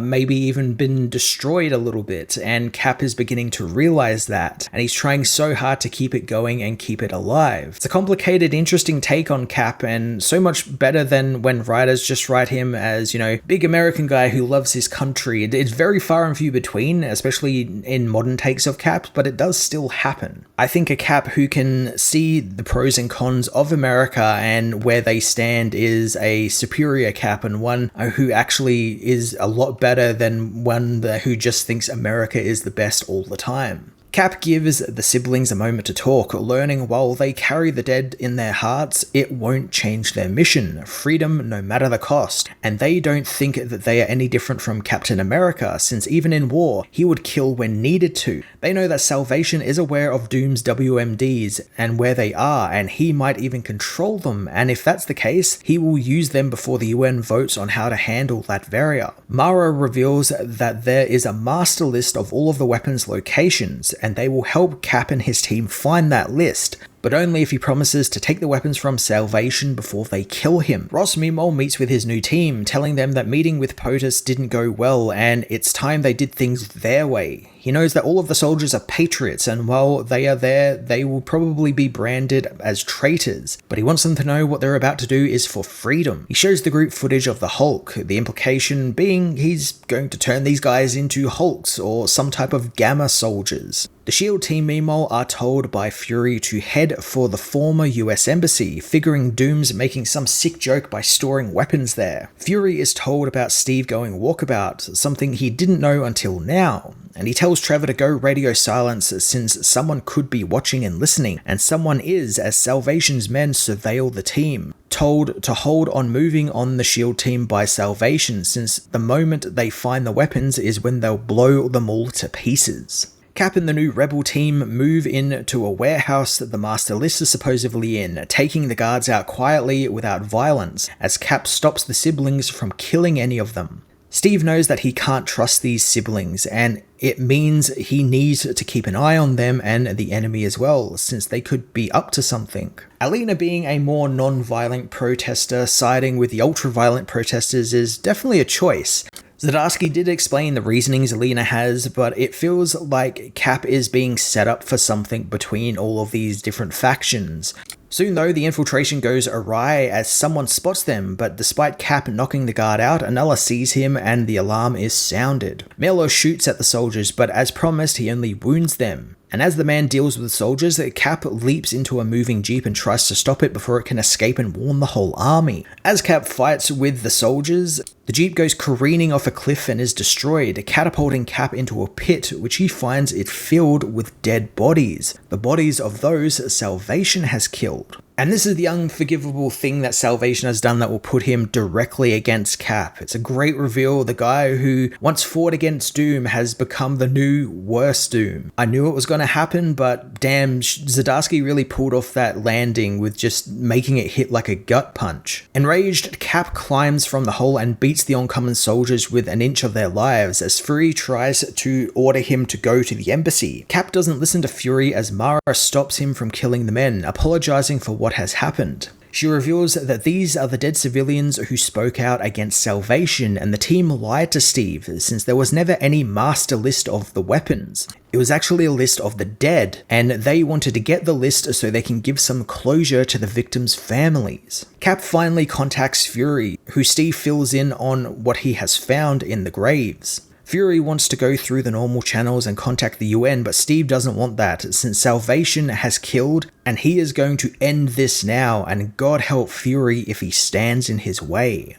Back at Fury's safe house in the city, the team tell Nick about Cap going AWOL, and they want to go and find one of Doom's old generals to see what he knows about what's going on. Trevor asks what Steve is up to, and Nick tells him that Cap found evidence of civilian deaths and ignored his command to rejoin the mission. Nick doesn't mind that Cap has gone rogue since he's already called it into the UN and they have their own mission to do, and if they fail, more will die. I like that Nick probably knew that these deaths did happen, and once Cap found out, nothing would stop Cap in his takedown of Salvation. Feels like, one of those 4D chess moves that Fury would have come up with, that he sent Cap directly onto that mission without Cap realizing it, and now he has his, gotcha to get in and take down Salvation and probably install some sort of puppet government. As Fury gives his briefing, Steve contacts Ramos, telling Joe what Salvation is doing and how they need to stop him, since this isn't some investigation anymore, it's war. Alina Mimol looks over the death list, which confirms Marius killed more than 400 citizens of Latveria, all people who spoke out against him. Cap knows that Salvation won't just stop at these killings, and they need to go and get him now while he's still in the castle alone. But to do so, they're going to need Alina and all of her people, and all the people of Latveria, to help. Zdarsky teeing Steve up for that savior role only to swerve and allow these new characters, these characters who are Latverian, to be the saviors of their own nation is definitely what I wanted. I didn't want Steve to kind of come in and, play the big American hero, and I knew that wasn't going to happen anyway. But I liked how he set Alina and all these characters up to be the ones to sort of gird their people, and Steve is there just to sort of help out. He's there to sort of, boots on the ground, inspire the people. While Cap tries to convince Alina to lead the battle, Salvation kills one of the surviving soldiers from Cap's raid on the warehouse. Enraged, his fellow soldier let a man wearing the flag of another nation walk right into their base and beat his brothers and sisters. Leaving the man to be seen by his lackeys, Marius asks his second-in-command about the gravesite, learning the UN no doubt know about it now and that S.H.I.E.L.D. are still out there searching for the weapons, but their men are tracking them. Marius soon hears something outside as Lena has begun to broadcast throughout Doomstar, telling the people to fight against Salvation and his despotic regime. Cap contacts Marius directly, telling him that he stands with Alina and they fight him just as they fought Hitler,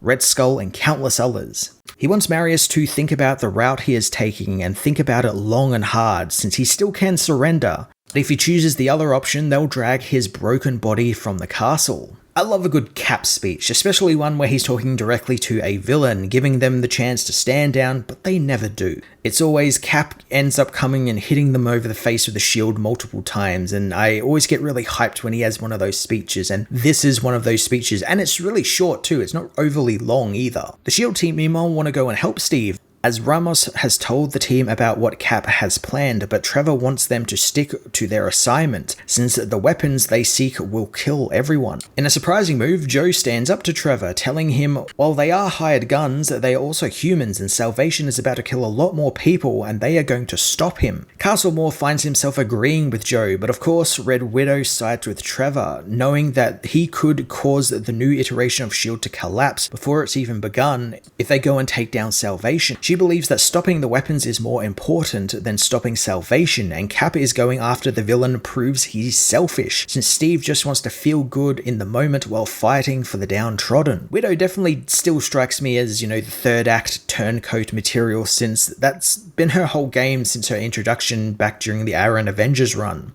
It's gonna happen sooner or later. Later that night, Captain America leads a growing group of Latverian citizens down Main Street and towards the castle Doomstart. He's worried about all of the people who will die during the fight, but reminds himself that war is death, and they need to just trust the plan. As the soldiers from the castle approach and open fire, Steve enacts phase 1 of the plan, using his shield alongside the people who have various riot shields, tables, and street signs to shield the group, signaling the B team to ambush the approaching soldiers from the sides, wounding them with leg and arm shots. Alina meanwhile continues her speech to the people, telling them that their family's history doesn't define her, and they together will win since they are marching towards freedom. As Cap's team surges forward, Myrtle, the fabric merchant Steve met earlier, leaves her son with her father, grabbing her rifle to go and join the war effort, telling her father that a man from a whole other country is out there risking his life for hers, and she can't be expected to stay away. I honestly didn't expect Myrtle to appear again, at least not in this capacity, maybe in like the epilogue where everything's fine or something, but I like that she's now getting involved in the war. She's kind of softened a little bit in her cynical view of,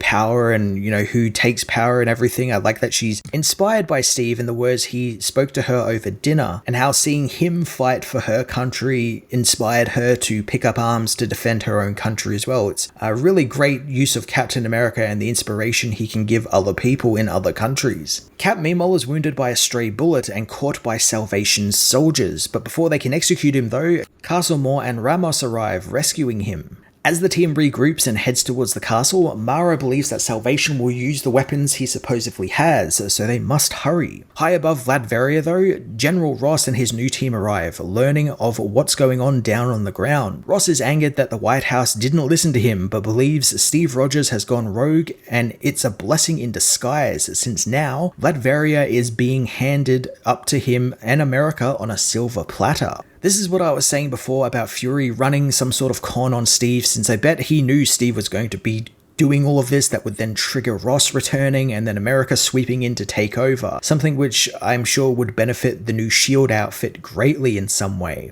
Elsewhere, Trevor and Red Widow track down Horatio Klavic, Dr. Doom's top general and the one person who knows where Doom keeps his most dangerous weapons. The man tries to feign ignorance, and the agents figured he'd do this, so they decide to interrogate him for answers. Alina's speech continues meanwhile, and she tells the people that she wishes that there was a way forward without violence, but violence has always been part of living in Latveria, even under Doom's rule. She implores the people to fight on, since despite them fighting, they have not lost their peace.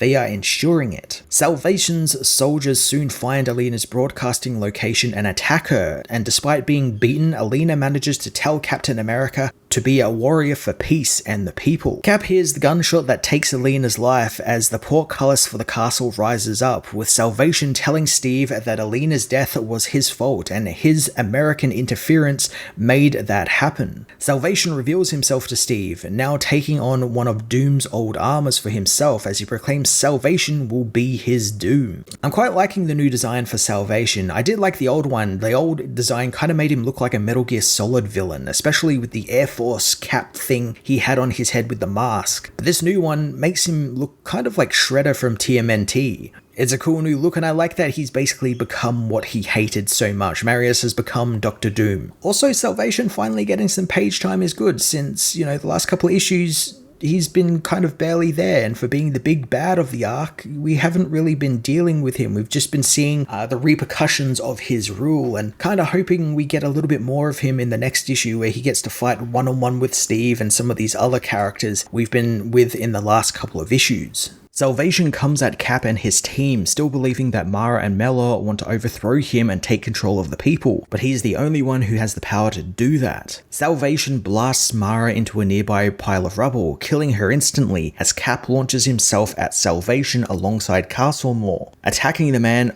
he once knew as Marius Wolf, the idealistic young rebel who battled Doom's despotic rule. Zdarsky making the villain of this final arc of this story here a man who once fought against that very thing is a little obvious, portraying it as, the vicious cycle where once you get the power you realize, oh yeah, I have all of this and can do all of this, I can ensure that people will survive by doing anything in my power, and to keep that power you have to do violence. And I like that he's realizing that and just is going through with it still. It's really cool. I said before it's a little obvious, but I kind of like that we're going this route because I just couldn't see it ending any other way. Salvation isn't impressed with the SHIELD agents getting involved now, since they did nothing to stop Doom, blasting Cap and Castlemore back as Mellor comes in guns blazing. Salvation merely grabs the rebel by the head, blowing up the man's skull. The villain takes to the skies, telling Steve his fellow insurgents sold him out and now the weapon is his. Trevor and Red Widow, meanwhile, have finished with General Klavick, who has told them about the secret in the statue at Chrysan Square. Trevor shoots at the statue, but Widow knows that whatever the weapon is, it will be underneath it, not actually in the statue. She blows the bottom of the Doom statue up, revealing a sealed case at its base.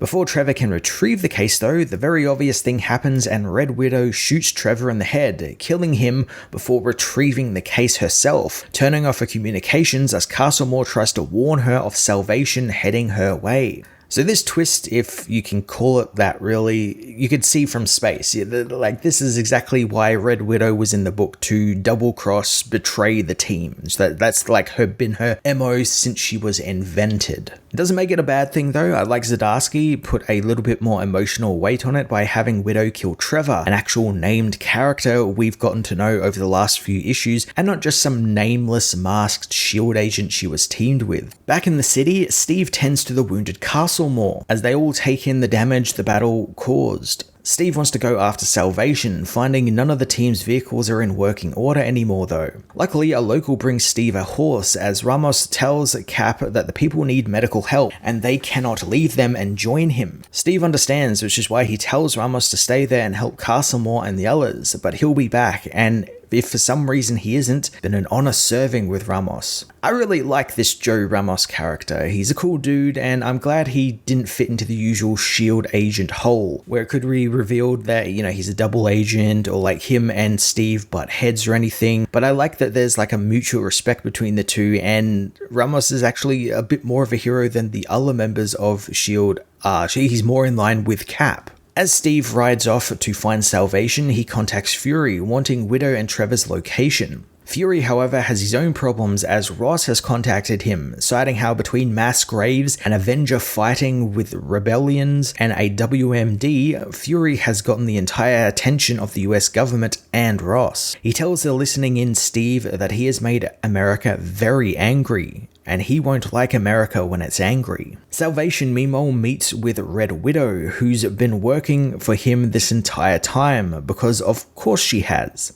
He finds the case containing the WMD, but upon ripping it open, he finds it completely empty. Steve catches up with him, riding over Salvation with the horse before being attacked by Red Widow, who says that she is doing this because she is a true patriot. I was sure that the WMD not being in the case was Red Widow double-crossing Salvation as well, and I guess that kind of still could be the case. You could be double-crossing Salvation and Steve and the American government and kind of going out on her own. It's kind of left very ambiguous for the character, but she's just double-crossing someone, which is, her entire thing. Cap tells her that the people in power have to earn their trust, instead of just buying it cheaply by using one's own patriotism against them. He elbows Red Widow in the face, wondering if they have earned all her murders or the blood on her hands. Cap's blow manages to knock Widow out cold, but Salvation soon returns, telling Cap that he is all talk and he's just living in his capitalist cocoon of comfort, never being able to see the struggle and pain everyone else is in. Marius blasts Steve with the power from the Doom armor he stole, asking if Steve needs to be taught the lesson again. I guess Marius definitely has gone off the deep end, and I was sure they'd have that moment where maybe Cap gets through to him, or he has that moment of clarity, like he attacks one of his people and, it's like a child or something, and he has that moment where he remembers what he used to be and maybe stops the fight and still goes to jail and everything for what he has done, but it ends there. But I guess no, we're just kind of going off the deep end with him and making him a full-on villain blinded by his own self-righteousness. And I kind of love that when a villain doubles down on their evilness and becomes truly despicable, which is what Salvation has become. Marius blasts Steve back, breaking some of his ribs as he tells Captain America that no one has held power without violence, even America with their democracy and hold over other countries far away from them thanks to this violence. He reminds Steve that his so-called peacefully elected leaders put Doom in charge originally, but now he is free from the outside world's influence, and he knows Steve is hurt by that, hurt by the fact that he cannot control Latveria or its people anymore. Marius is soon proven wrong as Myrtle turns up, shooting Marius in the back with her shotgun. While the shotgun blast does nothing against Marius's armor, it does cause him to turn his back on Steve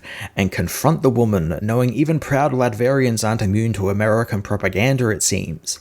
Myrtle calls Marius a killer, and people like her brother are dead because of him. Myrtle coming back, especially here, is just so fucking cool. Like, they're just so cool, and a great sort of end cap to that little arc that Steve went on where he went into Latveria and talked with its people, and he talked with Myrtle and learned that she was very cynical about how things are in Latveria and how the cycle is always there and it will never change. And I like here we see her actually enacting that change, the change that Steve talked about and Steve wanted. Steve wanted the people to actually enact the change himself. He didn't want to do it himself, which is one thing I've really loved about this arc, where Steve hasn't just swung in like the big American hero and saved everyone. He's saved a couple of people here and there, but he's just part of the cog, where the actual people saving each other are the Latverian people. They're rising up against the tyrants at the top. And we're seeing that right here with Myrtle, who, as I said, was a very cynical character when we first met her, but thanks to Steve's intervention and talking with her and trying to figure out what she was about, she has kind of ditched that and become